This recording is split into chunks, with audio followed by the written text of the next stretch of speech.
proveitosa pela manhã, com 7 grupos de trabalho. In the morning, we had a very fruitful meeting with 7 working groups.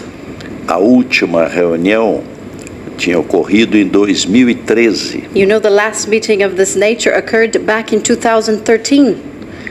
Lá no Brasil, e agora fizemos questão de vir a Abuja. It was back in Brazil, and now we're here at Abuja. When you look at the two of us, Brazil and Nigeria, we have so much in common. Some great similarities.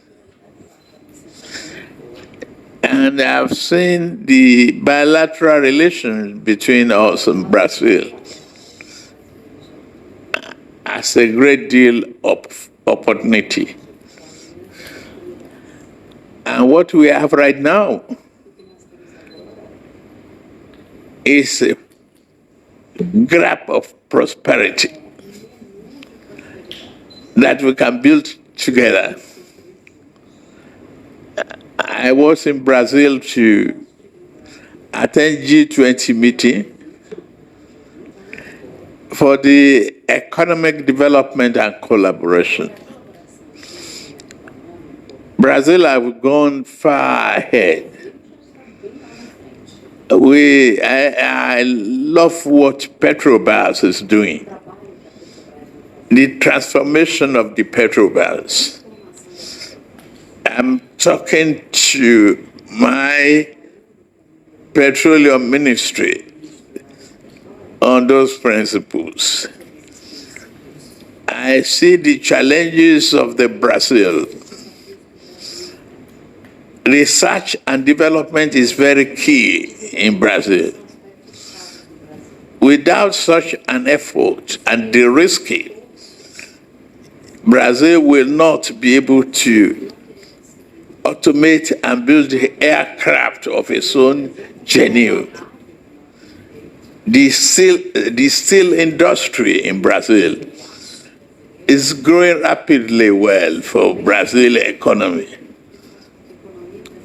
The Brazilian industrialization is very progressive. I know it struggles with democracy too. It's progressive. I think we can do so much together. We were both in the category of developing countries. Brazil has had 2 steps ahead of Nigeria in produce, in agriculture, in industrialization. We have to collaborate to get each other. Considering what is happening around the world today, that has created volatility in the body of economy. A Brazil with Nigeria, particularly the BRICS, can make a difference without any threat. Mr. Vice President, as you are in Nigeria, please have a taste of jollof rice, so you will enjoy more of your stay. President Lula is waiting for you coming for the BRICS meeting coming July, okay? Agradecer ao vice-presidente Chetima, I want to thank the Vice President Chetima as well, os ministros e ministras. for the ministers. Tivemos uma reunião muito proveitosa pela manhã, com 7 grupos de trabalho. In the morning, we had a very fruitful meeting with 7 working groups. A última reunião tinha ocorrido em 2013. You know, the last meeting of this nature occurred back in 2013. Lá no Brasil, e agora fizemos questão de vir a Abuja. It was back in Brazil, and now we're here at Abuja. E vieram também a ministra Aniele Franco, So I have my minister, Aniele Franco, with me. deputada federal Also, Benedita da Silva. Congresswoman Benedita da Silva. Ambas são do Rio de Janeiro Both are from the state of Rio de Janeiro, e estarão esperando o senhor lá nos BRICS. where the BRICS will be taking place, and they will be waiting for your presence. Depois tivemos um encontro. Amanhã teremos um seminário com empresários. Tomorrow we have a business summit. We're going to be meeting all the business people in Nigeria. Tem muitos empresários interessados em investir na Nigéria. There are many business persons interested actually in investing here in Nigeria. E de complementariedade econômica no comércio exterior. In a situation that we have what we call economic complementarity in foreign trade between the two countries. Na área cultural, no turismo. In culture and tourism. Aliás, sei da luta do presidente Bola Tinubu para uma ligação direta Brasil-Nigéria. I know of your personal struggle, President Bola Tinubu, for a direct connection between Brazil and Nigeria. All right. So that is the Vice President of Brazil. He visited President Ahmed Bola Tinubu in Aso Rock. Now, for the past 2 days, there has been a news trending on the social media about the President of Nigeria. Yes, where the President of Nigeria, President Ahmed Bola Tinubu, went for an event somewhere in the north, and he introduced a man, Alex Zigman. He introduced him as his classmate in Chicago University. Alex,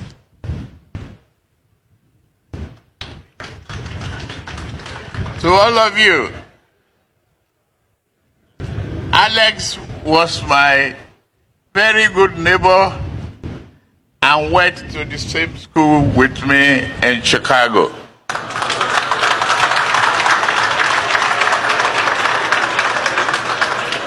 Never did we dreamt that I would be in this position as the President of the Federal Republic of Nigeria, and Alex will be a successful businessman from Belarus to bring about a very successful collaboration and bilateral relationship that will promote economic prosperity and future of our two countries. Alex, thank you very much for everything.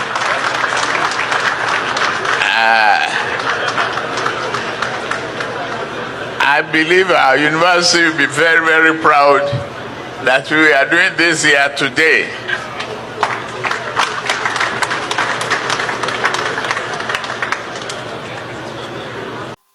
And after that introduction, of course, internet no dey forget. People went down and dig out a video that this man has been arrested in DR Congo for arms deal. The person went to the book clip to be his classmates.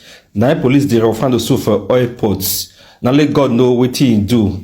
Best of Zefeda flock together. That one being apart, it also says, the information we gathered also has it that this man was born in the year 1966. And according to news, President Ahmed Bola Tinubu graduated in the year 1979. So, are you telling me now that this man is 13 years old when he graduated with President Ahmed Bola Tinubu, or why in university? He's 13 years old in university. Is that what you're telling me? Hey, so this news has actually been, circulating, and people have been saying a lot of things on the internet space about this. Some people say they lie, yo. Some people say, in fact, I'm going to play a video for you now. Please, I beg you, watch this video now and see, or hear rather, what our brother Barrister Darlington said about this. It's just quite funny, honestly speaking. It's just quite funny. The kind of news we hear in Nigeria. Please watch this video that our brother did. Then you drop your comment on the comment section. What you think? Do you think that the president of Nigeria is being honest, or there is one crooked things behind this? Please drop your comment. But for now, please, I beg you, watch this video. Nigerians, you can see that the president is unrepentant. I'm telling you, by now, I was expecting Tinubu to be sober about this his sojourn in CSU. But every day he keep making it worse. What is the meaning of this man from Belarus? It's more annoying. I'm telling you, very annoying. Belarus, Mr. Alex. No, on a more serious note, it's very childish now, very ridiculous. God have nobody asks him. Instead of him to go and present his this thing from CSU, he's telling me another thing. Or even sue them for what the embarrassment they call, he will not do that. So all the decisions will tell you that Tinubu is unrepentant. He has not repented. So anybody deferring to him is wasting his time. He is not, a snake will always be long. He has not changed. He has not going to change. What is the meaning of this man from Belarus? Anyway, Mr. Alex, before you go home, come. I will arrange apple food for you so that when you go home, you give them as my own, what's it called now? My own hospitality for you. You hear? Okay. Since you are the neighbor of my president. Chimaobi Emmanuel from Ishefu, he's greeting you and saying, may Almighty God, his hand never depart from you. And he's also saying that the APC and the president forced themselves on Nigerians, and now they went to go and hire Albino Alex. Oh God, you guys. Barrister Darlington, I think that's a wrap on our conversation today. One of the reasons why I don't understand this president and the way he does something, at least when you want to play these tricks, play it perfectly so that even your worst enemy will not see something to talk about. You know, when he's doing all this, he will not watch his back. How could he have told us that this guy was his schoolmate? Meanwhile, nothing connecting this man with the Chicago State University, CSU, where Tinubu claimed he went to. How do you not believe this president? Is it not one like too many? We are saying that Tinubu should slow down in all this life, but he will not listen. Every day he keeps bringing infamy, bringing opprobrium, bringing whatever to himself. He didn't know that somebody somewhere, he didn't know that the world had gone digital. If you mention your name here now, the whole world will see it in the next 5 minutes when they punch their laptop and their smartphone. True or false? So when he was saying that thing yesterday, I'm sure people went to town to go and look at this man and his profile and look at what we are getting this morning. So where is the CSU in this matter?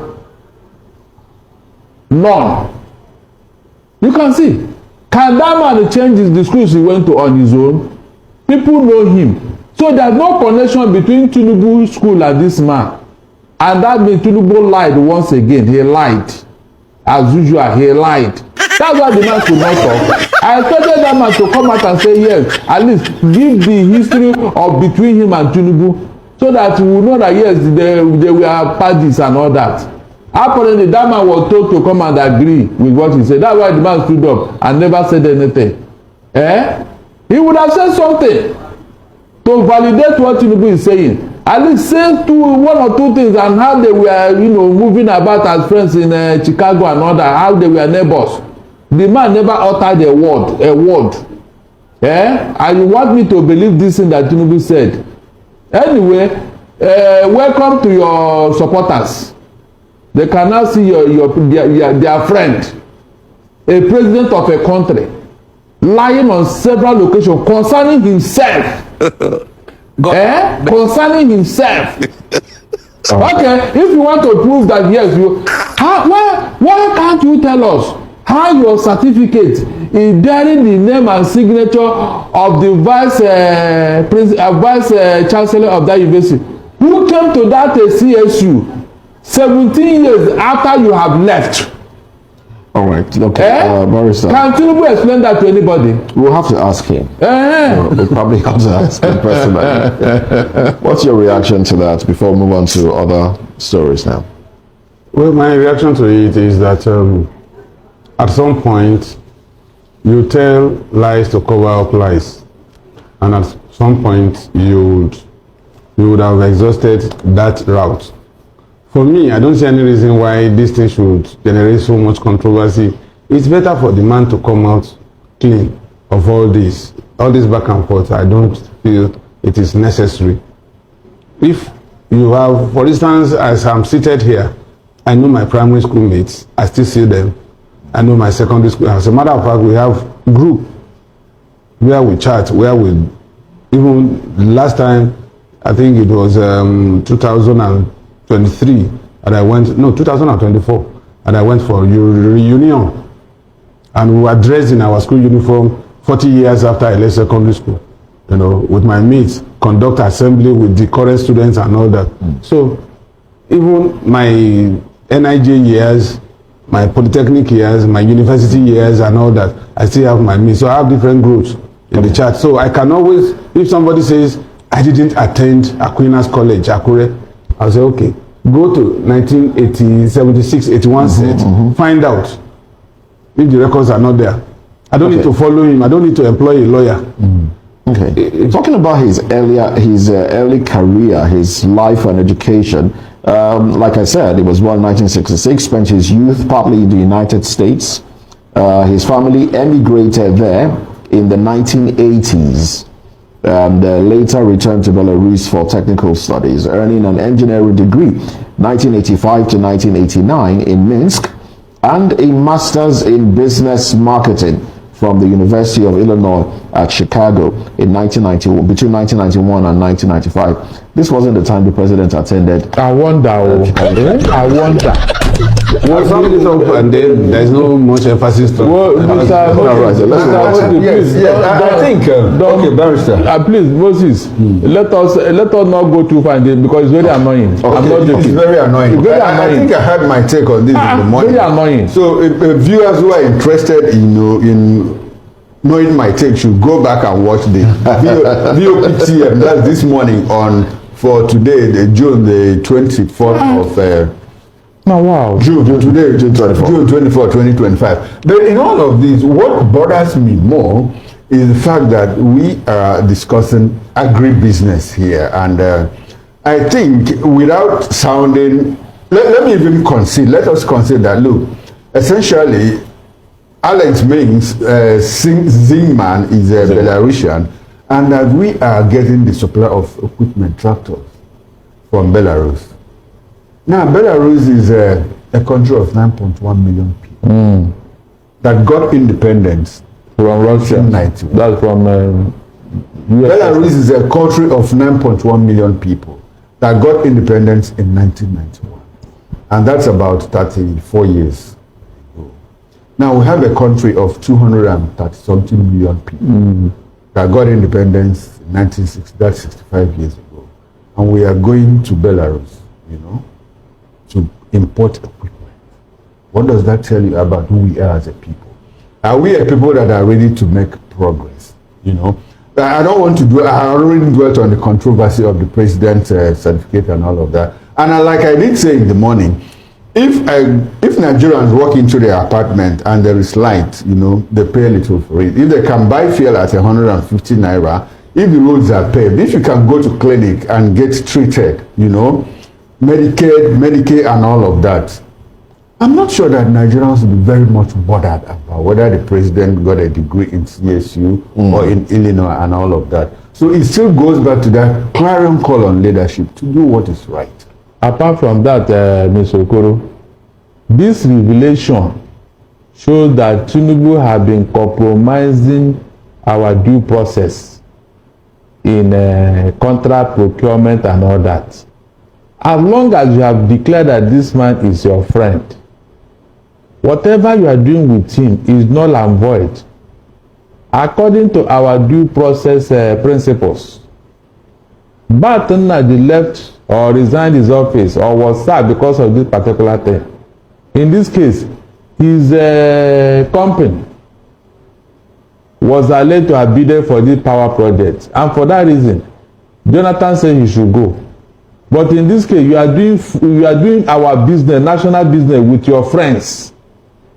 That's the one we are doing with Chagori. We are still trying to unravel. So this conflict of interest in business, is it going to rot some kind of development? Why Just not? asking. Why not? Why so not? it's going to bring about some kind of development. No, it will not. Okay, is it right? Is it right to do business with your? It's not right. That's what it's not right. Yes, it's not.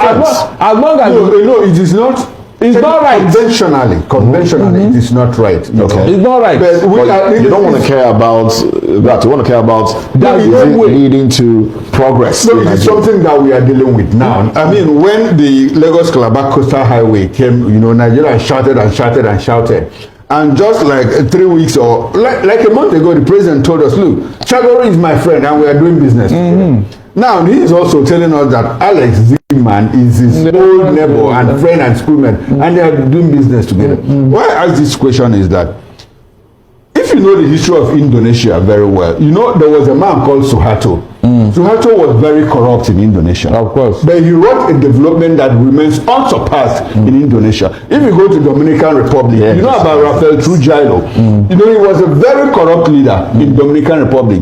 But nobody, even the same ones, the correct ones, the modest ones, has done for Dominican Republic what he did for them. So we are just comparing notes. I'm not supporting anybody, but I'm just saying, what if these alliances are able to bring about pure development?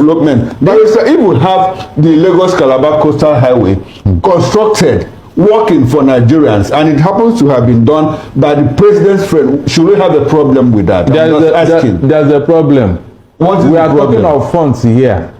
If you have emptied our treasury because your friend is doing a contract for of what benefit is that to Nigeria? Or are you telling me that the contract gets done? Is it your friend that did all the contracts in Nigeria?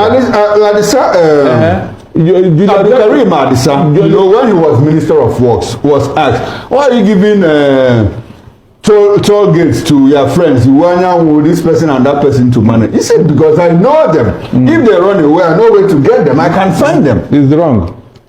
It's wrong. That is why the due process principle was put in place for the so you think that the due process, the Procurement Act, cannot be circumvented? No, it shouldn't. It shouldn't at all. It shouldn't. No, it's not a matter of shouldn't. It shouldn't. Is it normally circumvented? Why not? Can it be circumvented? That is why it is put there. Why are you going to circumvent it? For what? You are compromising it because of your friends. No, if all of us begin to do that, then we can give contract to our mother, our children, our sisters, our in-laws. That's the meaning. And you know what that means. That means there will be no checks and balances. Compromises will go on here and there because my brother is there, so I can do the contract anyhow and nobody will query me. Okay, let's... Can't you get it? Yes. Where is the guarantee that this man is doing this contract very well? This Lagos... let's... All right. This is quite funny indeed, honestly. That we hear these kind of things in Nigeria. Please do well to drop your comment on the comment section what you think. All right? I'll see you in my next video. Thank you very much and God bless you.